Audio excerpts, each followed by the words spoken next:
Dear students, आज हम 12th एजी bio की स्टडी कर रहे हैं। तो हम लेसन नंबर 12 मधुमक्खी पालन एवं कृषि में महत्व की स्टडी करेंगे। सबसे पहले बात करते हैं इसका इंट्रोडक्शन या परिचय। तो मधुमक्खी पालन को एपीकल्चर भी कहते हैं। मधुमक्खी एक सामाजिक कीट है क्योंकि इसमें श्रम विभाजन पाया जाता है। मधुमक्खी पालन शहद तथा मोम के उत्पादन के लिए किया जाता है। मधुमक्खी के द्वारा 80% कीट परागण होता है। मधुमक्खी आर्थ्रोपोडा समूह का जीव है। अब हम बात करते हैं मधुमक्खी का वर्गीकरण। तो मधुमक्खी का संघ आर्थ्रोपोडा, वर्ग इंसेक्टा, गण एकोइडिया, वंश एपिस और जाति मेलिफेरा, इंडिका, फ्लोरिया और डोरसेटा।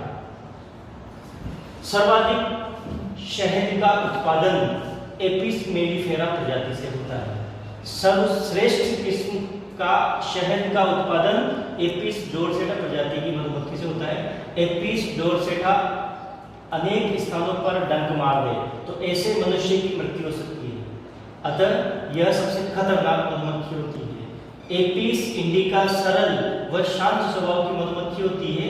मधुमक्खी की प्रजातियां, भारत में मधुमक्खी की निम्न प्रजातियां पाई जाती है।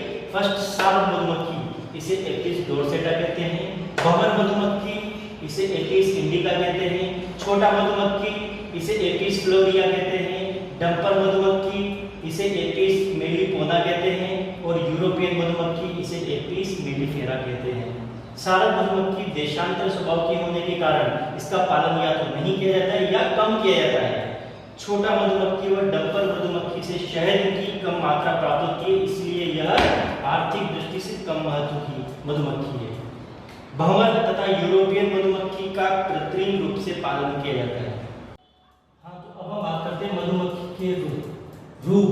तो मधुमक्खी के 3 रूप होते हैं, नर या ड्रोन, दूसरा है रानी और तीसरा है श्रमिक। अब हम बात करते हैं नर या ड्रोन मधुमक्खी। तो नर या ड्रोन मधुमक्खी, इसके प्रत्येक छत्ते में इनकी संख्या 20 से 200 तक होती है। इनका आकार रानी से छोटा होता है और नर या ड्रोन में परागथैली, डंक तथा मोम ग्रंथियां अनुपस्थित होती है। इनमें जनन तंत्र सुविकसित प्रकार का होता है। इनका कार्य जनन में सहायता करना है। ये श्रमिकों द्वारा लाए गए भोजन को ग्रहण करते हैं। जब भोजन की कमी हो जाती है तो श्रमिकों द्वारा इन्हें छत्ते से बाहर निकाल दिया जाता है। अतः भोजन के अभाव में इनकी मृत्यु हो जाती है। सेकंड, रानी मधुमक्खी। तो रानी छत्ते की मुखिया होती है।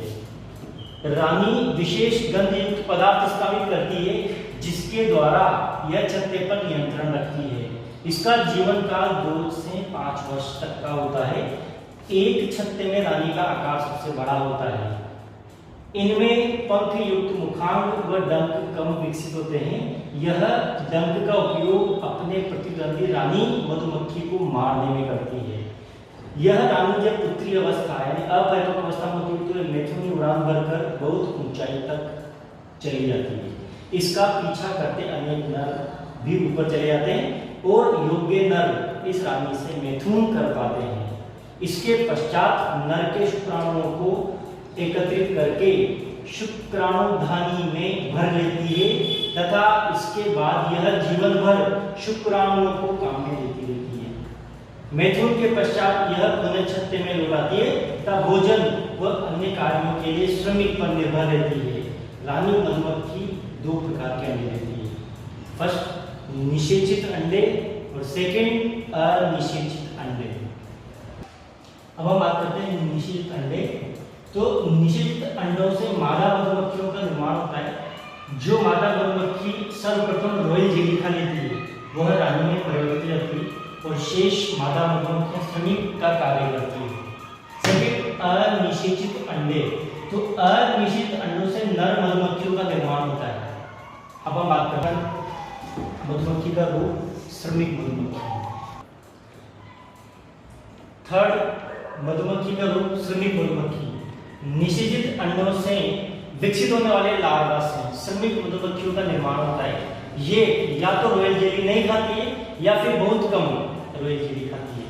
ये मधुमक्खियां संतान उत्पन्न करने में असमर्थ होती है। ये आकार में छोटी होती है। इनमें उदर के अंतिम सिरे पर डंक तथा निचले सिरे पर मोम ग्रंथियां स्थित होती है।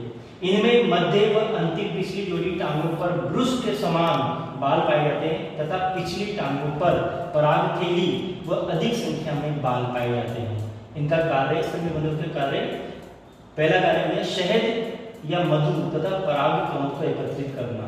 सेकंड, शत्रुओं से छत्ते की रक्षा करना। थर्ड, छत्ते में स्थित शिशुओं को भोजन उपलब्ध कराना।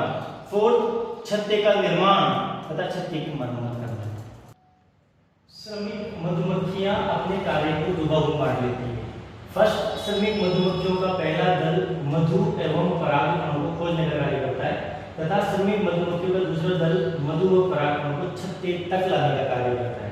मधुमक्खियों के पहले दल के किसी सदस्य को जब मधु एवं पराग कणों का पता लग जाता है तो वह भोजन सामग्री को शरीर पर चिपकाकर पुनः छत्ते में लौटाती है तथा सूर्य की स्थिति को ध्यान में रखकर गोल गोल घूमती है, जिसे बेलन नृत्य कहते हैं।